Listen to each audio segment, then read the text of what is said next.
Right. Goodness me. What a week. Yeah. There's been lots going on.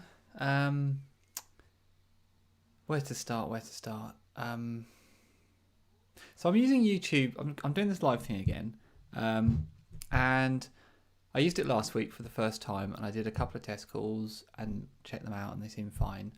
And then I did the one last week, and it was good. And then I came to do the one this week, and it seems like YouTube have completely changed the UI, which is fine. Like, I get it, UIs change, and that's okay. But they've changed the logic as well. So last week, you go to the live streaming page, you set up your live stream, you connect your streaming, your stream in, you connect it all in, and when you're ready, you click the big go button in YouTube, and then you're live, and then when you're finished, you click stop.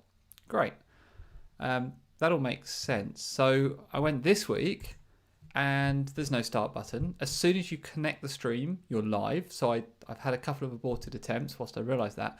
And even now, I've no idea how to stop this thing. So I'm just going to disconnect the stream at the end, and maybe that will stop it. I don't know. Maybe you'll be left with a load of black at the end. I'm sorry if that happens. Yeah, it's kind of confusing. And coming to start a stream is a fairly, like, stressful is the wrong word, but like, you're on the edge, right? You're about to, do this stuff. So anyway, whatever. And it's been a busy week. It's the hottest day ever today. Whatever. It's pretty hot. And it's been pretty busy. So I'm quite, I've started, like, it's 10 to 5, it's Friday. This is a Pineapple Express IPA, which is quite exciting. And it's going down far too easily for something that is 6.2%. But never mind. So let's just pour the rest of this can in. Let's talk about the week. All right, so started off really well. It's not been a bad week, actually, let's be fair. There's been lots of interesting things happening. So there's that. Let's look at what's been going on. So did a blog post earlier in the week. Really good event I spoke at that has been put together by Petri. Let's just share my screen real quick. I'll try to share my screen in a minute. So Petri, which is kind of a big name in tech and in tech news, have put together a one-day virtual conference for Microsoft Teams. It's completely free. And yeah, really exciting. And so that is, let's just have a look and see when that's happening. There's a load that's happening August the 12th. That is all being made available to you at 12:30. When is that? So it starts off, sorry, let me get this right. It starts off at 11:30 a.m. EDT. No, it starts at 10:45 a.m. EDT, 7:45 a.m. Pacific. That's when that starts. And it's the whole day, and it's all to do with Teams, and there's some really good speakers. I feel kind of a bit of a fraud being amongst these speakers, if I'm totally honest, because there's some amazing names in there, so you absolutely will not want to miss this one. It's some really good speakers in there. So like Tony Rebben's in there, Brad Sams is in there, Steve Goodman, Starley Hansen, Tom Arbuthnot, some really good kind of speakers, and then me talking about some team dev stuff. So yeah, interesting. What else have we been doing? What else has been going on? It's so hot here, it's ridiculous. Let me show you this as well. I've been playing with OBS. I love OBS. It's the kind of broadcast software stuff that it lets me do the weekly update banner and all that kind of jazz. And every time I try, I kind of get stuck with something. I'm like, oh, it'd be cool to be able to do this, but I can't work out how to do it. It's one of those pieces of software you just have to Google it, and someone's done it before, and they've got all the setup steps, and it just works. So I'm going to share my screen. But I saw this in a video for someone else's YouTube blog, and I thought it was really cool. So I'm stealing it, doing the little picture-in-picture circle thing. I think that's kind of cool. I wanted to show you this thing I was just talking about, the one-day virtual conference. But actually, more importantly, this is the this is the landing page. So you can add it all to your calendar. You can see Tony Redmond there. Yeah, it's happening in 4 days. But you've got the whole schedule here, everything everyone's talking about, and I'm there as well. So yeah, you don't want to miss this, honestly. Sort of block it out on your calendar or something, but make sure you attend this because there's some really good quality speakers. So just so you know, I'm attending all of these sessions. I'm watching all of these sessions. I'm blocking it in the calendar because I think all of these are speakers I would go and see at a conference. All right, what else? This is a good one. So I've been using a Logitech Zone Wireless for a while. Yeah, I gave it a review. So I gave it kind of not like a regular review. The review I did was more around, well, look, we're all in lockdown at the moment. We're all trying to do crazy things working from home and dealing with the kids, and we haven't really got dedicated office space anymore. So we're doing one call in the lounge, one call in the kitchen, one call in the garden. The kids are running around. They want to put the headsets on as well. We always forget to charge them. So actually, the requirements for a decent lockdown headset are kind of different to the ones in a nice, quiet, but like different noise, background noise office where you've always got a charger. It always goes in the same place. You know, you're close to a power source all the time.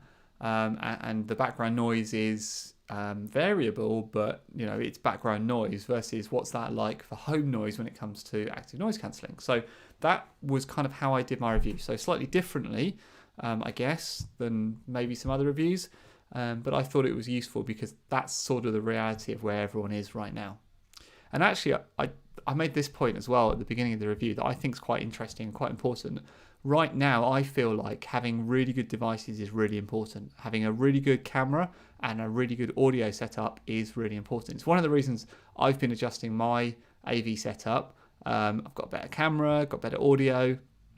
And the reason is, like, that's how everybody judges you now. That's how you're perceived and seen by literally everybody you're interacting with in a kind of a non-personal capacity. So if you want to bring your best self, like, this is the kit by which people judge you. So make sure you've got good audio, make sure you've got good video. Anyway, I'll go through. I really like this photo. This one, I'm quite proud of it. It's just a regular photo taken kind of pretty much on automatic, I think, with the DSLR. And then I messed around with it a little bit in Lightroom, but I kind of like how it came out, so I put it in there. Talk about comfort, and then I did something kind of, that's my daughter, this is what I mean about people just wearing and trying them on, and like, they need to be fairly rugged if they're going to work out at home, so there's that.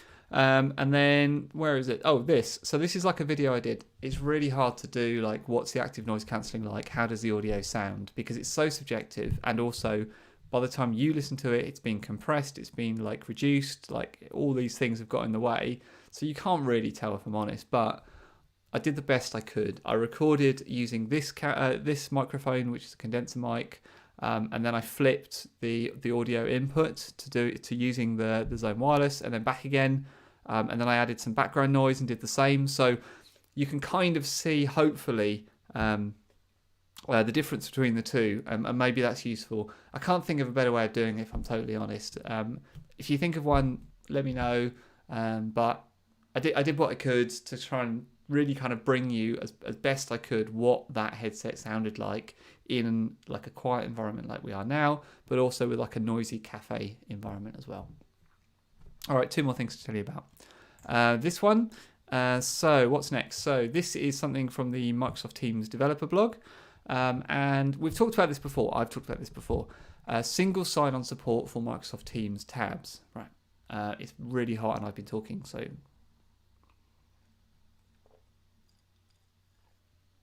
single sign-on. I think the reason, this is a new blog post, so it was posted 2 days ago. And it talks through things that we've talked through before. So I think what's happening here is that this functionality of single sign-on, which has been in developer preview for quite a long time, is now not in developer preview and is GA. I'm not certain of that, and I haven't been able to sort of verify that yet, but I think that's what's happening, and I think that's the case. So this is really good. So if you've got any tabs in your application and you go through that sign-on process, you should implement this single sign-on thing. It's really easy to do.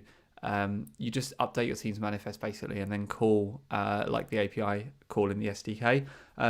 If you've tried it before now, you might get kind of slightly odd behavior depending on the Teams client. So you had to have a Teams client that was into the dev preview. So you had to go through, like in Teams, you have to go through like the help and then opt into the developer preview and restart Teams, and then it would work. And so obviously that's not great if like you're relying on it in your commercial application. That's not the case anymore. I think, I haven't had a chance to test this, but I'm pretty sure that's the reason for this blog post, because it talks through the developer documentation. Now, this developer documentation used to say, this is all preview, like here be dragons, watch out. It doesn't say any of that anymore. So I'm going to say that's probably what's happening, and that's the reason for this blog post, is that this is now out of developer preview, and is something that every user will have, every application will have it. And that's great news, because single sign-on is brilliant, and we should use it more. So yeah, that's fantastic. All right. I hope everyone else is doing all right as well. Like, I'm not really sure the weather. It's been one of those days and one of those weeks where I've not had a chance to look at the news. I've not had a chance to see what else is going on Twitter. I've no idea. Like, it's really, really hot and sunny here. That came as a bit of a surprise to me, if I'm honest. I didn't realise it was going to be quite so hot. And I don't really know if it's hot everywhere else in the UK or even everywhere else in the world. But it's pretty hot here, right now. So if it's hot where you are, sorry, or rejoice. It's up to you. I quite like the heat actually, but it's just a pain if you've got to work as well. But there's a cure. All right, the last thing I want to talk about is some talking stuff. So I did this last week, and I'm doing it again this week, and that is having a chat with Lindsay. So Lindsay works at Modality Systems, and as she's a customer success manager, and we spoke last time about some stuff about kind of why working at home is hard. This time we're talking about why sometimes development feels like it can be exhausting because it's never ending. So if that sounds like it resonates with you, then you might find this interesting. So we talk through why we think that, what we can do about it, coping kind of strategy, coping mechanisms, and just all the softer stuff. So it's non-technical. It's me and Lindsay having a chat. Really, it's kind of me getting some free therapy, if I'm honest. But yeah, I found it really useful. So maybe you might too. All right, I think that's everything. That's everything that's happened this week. I bet I've missed a load of stuff. I'm trying to think through the other things I did this week that I can tell you about that are interesting. So I put out a short as well from my interview with Mojo Foley. I found a really good bit of the interview where we talked about Cloud PC. So this was announced a while ago now, just before Inspire. Microsoft are going to have these kind of Azure hosted Cloud PCs, like a thin layer, thin client type thing, but hosted in Azure running Windows. And that's coming, but it's not like Microsoft have been talking about this forever. Like, obviously it's the thing they'd love to be able to do, but now they're saying it is coming spring next year. Like, it is coming spring 2021. So watch out for it. So that's interesting. But then we were talking it through, and I put 2 and 2 together and got 47. And like Mojo Foley was too polite to tell me I'm being an idiot, so she let it stand. Which was my kind of idea that what if the Cloud PC that they're talking about is not Windows at all as a thin client, but actually is Teams as a thin client? Because why not, right? Teams is the operating system for work. It's the hub for workspace. If you've got, these kind of office workers that just need a thin client PC because they're running remote applications, that should be in Teams, right? Because all the applications are in Teams now. All the workloads are coming into Teams. You don't need full Windows. What you need is Teams. So I thought that was really interesting. We'll see. That makes sense to me in my head. I don't know. I'm going to have big smug face if it comes out next spring and that's the reality. I'm going to say, yeah, called it. Of course, that's not going to be the case at all. It's going to be running kind of a Windows I'm sure, because there's all these legacy applications, that need to run. I mean, Microsoft, this is interesting, right? So Microsoft have got a real choice right now and they've got a real decision to make, because they're doing all this stuff with WinUI 3 and trying to make a unified Windows code base to bring together the Win32 apps, the WPF apps, the store apps, all this stuff like UWP, and bring it all together into one. But at the same time, they're also saying all the workloads should be in Teams. And if you're enterprise, then the apps you need for your people are all in Teams. So if you're going to make a cloud PC, do you make it run WinUI stuff or do you make it run Teams stuff? And when do you bring the WinUI stuff into Teams? I'm thinking about this for the first time, and I don't really know the answer, but I think it's really interesting. I mean, do you still need? Do you still need Windows? There's a question, right? How much do you still need Windows? And that sounds like a crazy, stupid question. Of course, you still need Windows, but I mean, what if you think about lots? Most people. Most workers, what do they use their PC for? It's Chrome, and it's look at Chrome OS, and Microsoft would love to compete with Chrome OS, but what if they competed in the enterprise space with a Teams OS, as Teams as the hub? I don't know. It's interesting, really interesting. Yeah, I'm going to leave you with that thought. That's all I have for this week. It's been a good weekly update, I think. It's been fun, but I think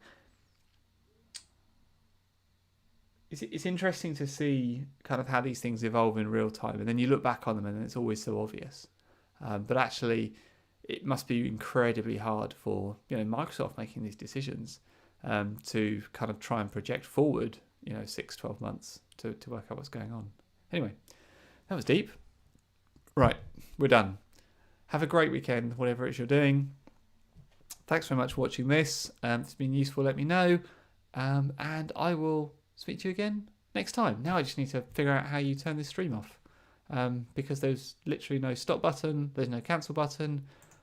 This live stream page just exists. And there doesn't seem to be any good way of turning it off. So I'm going to stop the stream. And that will certainly at least stop my video coming in. And then we'll take it from there. Anyway, thanks for watching.